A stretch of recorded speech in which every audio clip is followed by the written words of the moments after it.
You know that strange feeling when you're so close to something you almost can't see it anymore? It's a weird paradox, right? Well, today, we're going to dive into that idea by exploring this incredible 19th century story about two saints. And trust me, it's a journey that completely changes how we think about finding and maybe even becoming the guidance we're all looking for.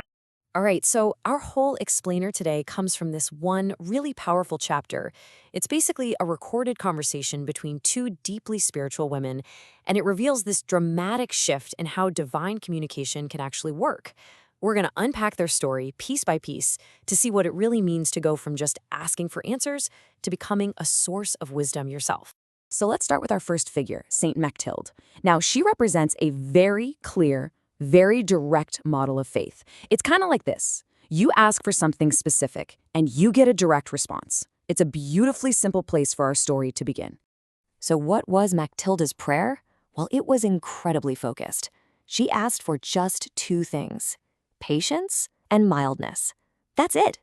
In her mind, these were the exact qualities she needed to really be in God's favor. There's no ambiguity here, just a simple, straight-to-the-point request from the heart. And the response she got? Just as direct.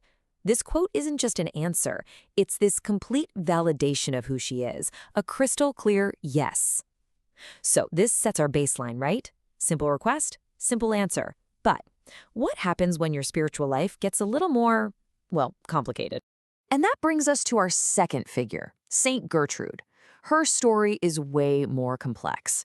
Now, Gertrude is also incredibly devout, but her experience is filled with struggle and frustration, and honestly, that's something a lot of us can probably relate to. And this gets us right to the core question that Gertrude was wrestling with. She knew she was favored, she felt she was close to the divine, but she still felt discouraged, even like she was missing out. So, how is it possible that being so close to your goal can actually make you feel even further away? It's a really powerful paradox. Yeah, her struggle is described in such a fascinating way. The text says she felt that too great proximity gets in the way of seeing clearly. It's like standing so close to a friend's face that you can't actually see them anymore. For her, this closeness to the divine wasn't bringing clarity. It was causing a kind of spiritual blindness, and you can feel her frustration. Now, Gertrude's frustration doesn't just hang there unanswered. But the answer she gets isn't a simple yes, like Mechtilda got.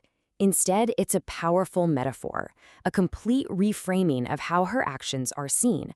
This is a shift in perspective that changes absolutely everything. So this new perspective comes through what the text calls the simile of the glasses.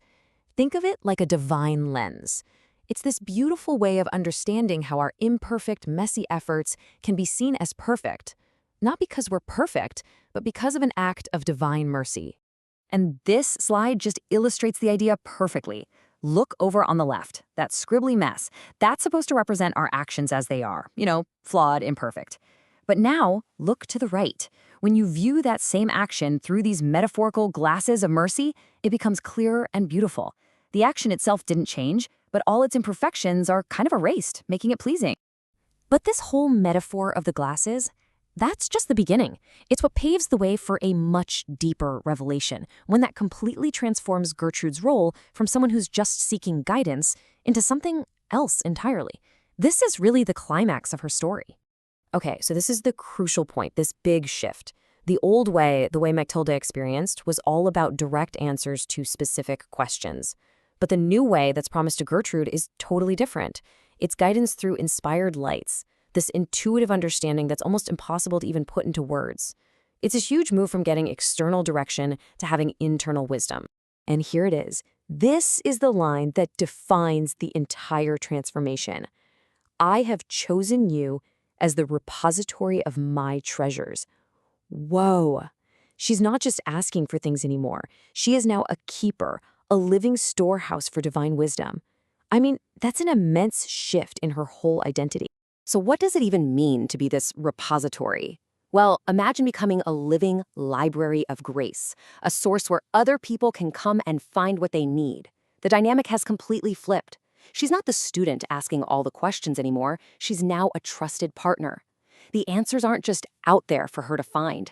They're now flowing from within her.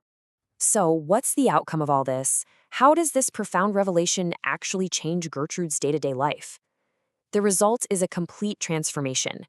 She goes from a state of always seeking answers to a state of deep, unshakable internal assurance.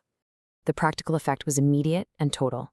After this moment, the text tells us she never again felt the need to ask for counsel or consolation in that same old way. That desperate seeking, that frustration of feeling unheard, poof, it was gone. This quote just captures her new reality perfectly. Whenever she needed guidance, she didn't have to look for it outside herself. Instead, she found the answer right there, inside.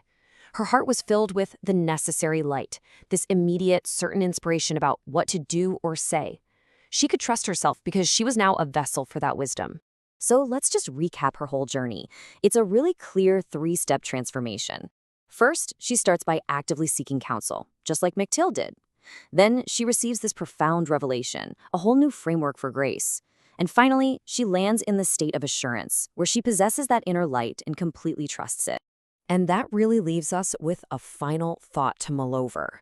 This 19th century story, it's about so much more than just saints. It's about growth and wisdom itself. So in our own lives, when we're searching for clarity, what if the real goal isn't just to get the answer we think we need, but to go through the transformation that makes us the source of our own light?